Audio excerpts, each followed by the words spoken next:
Iki lho Mbak, arep nembel ban. Lah sing bocor ngarep apa mburi? Sing mburi, Mbak. Sing ngarep, Mbak. Ngarep Sing mburi, Dek, Mbak. Mburi. Wes. Jane sing bocor sing ndi to? Udur rek mang.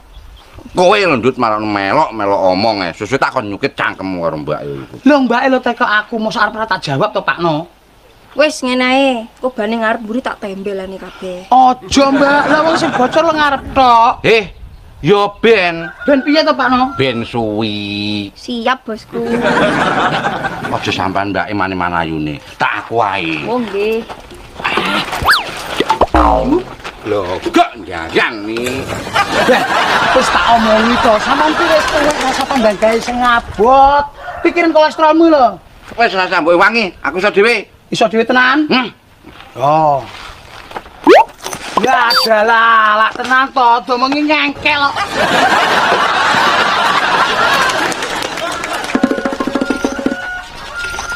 Ini gara-garamu. Aduh, gancok. Sapa mbalang aku mempakno? Ora ero ndut sapa to sing bandem karo aku. Masa mung duduk awakmu to, Pakno? Kudu ndut. Lah sapa menggono? Kaya bocah cilik iki lho. Hei. Lah iya to, Pak. Sampe lagi oleh kethek kondi lho. Samane aja ngono to kok kethek piye to. Beru. Malah nemen.